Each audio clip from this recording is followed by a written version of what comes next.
Are your people working hard but not reaching their full potential? The problem is not effort, it is development. At the Modern Observer Group, we transform workforce development into real performance. Our human-centered achievement programs help your team think better, communicate stronger, and execute at a higher level. That means higher employee engagement, stronger leadership, and measurable results across your organization. If you want a workforce that performs, leads, and delivers, it is time to invest in your people. Visit modernobserver.com and discover how the Modern Observer Group helps you build a workforce that wins.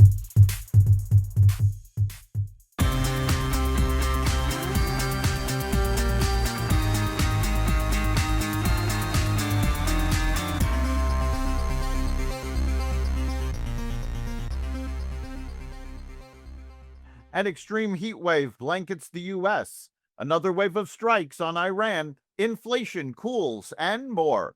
Welcome to the Raw Naked Truth. I'm your host, Eric Lopkin, and here's the news you need to know.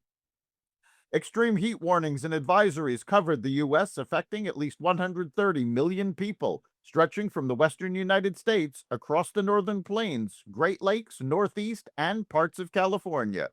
Heat index readings approached 110 degrees in portions of the northern plains. Temperatures ran 20 to 30 degrees above seasonal averages in several states. Rapid City, South Dakota reached 105 degrees. Syracuse, New York reached the highest July 14th temperature in more than 70 years. The heat is expected to intensify in the Northeast on Wednesday. Texas faced a separate threat from severe storms and flash flooding. Rainfall rates in the hill country could reach 2 to 3 inches per hour. Forecast totals ranged from 4 to 6 inches across a broad area, with isolated amounts between 10 and 15 inches. Weather officials warned about wildfire and heat-related health risks in western states. U.S. Central Command announced a fresh round of strikes on Iran intended to degrade the Islamic Republic's military capabilities, following repeated Iranian attacks on commercial vessels in the Strait of Hormuz. At 6 a.m. Eastern Time today, U.S. Central Command forces began launching a wave of strikes against Iran.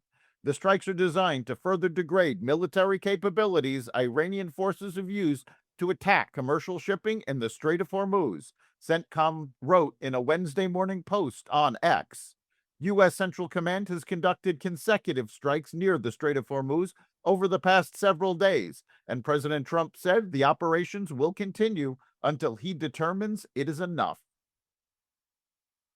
A bipartisan group of senators introduced a revised sanctions bill targeting Russia, its energy projects, financial institutions, and overseas oil and gas customers. The legislation was developed by the late Senator Lindsey Graham. The new version lowers the maximum tariff on imports from major buyers of Russian energy to 100%. An earlier proposal called for a 500% tariff. The revised measure focuses on the 5 largest purchasers of Russian crude oil and gives the president authority to waive penalties when required by the national interest.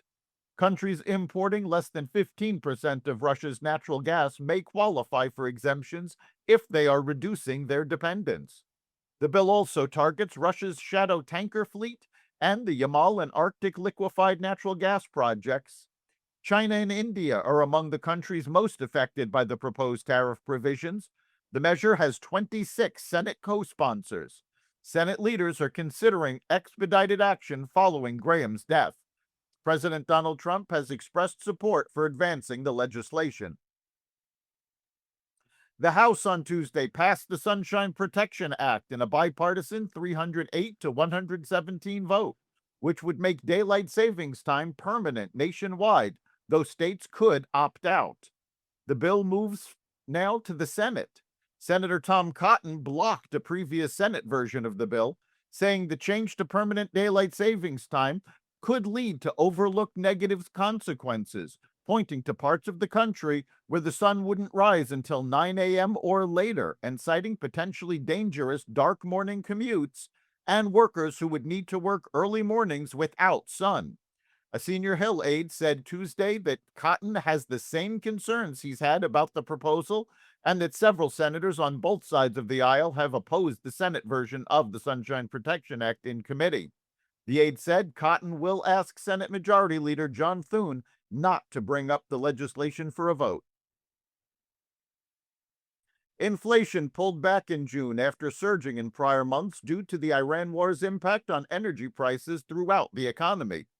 The Bureau of Labor Statistics said on Tuesday that the Consumer Price Index, a broad measure of how much everyday goods like gasoline, groceries, and rent cost, declined 0.4% on a monthly basis in June and was up 3.5% from a year ago.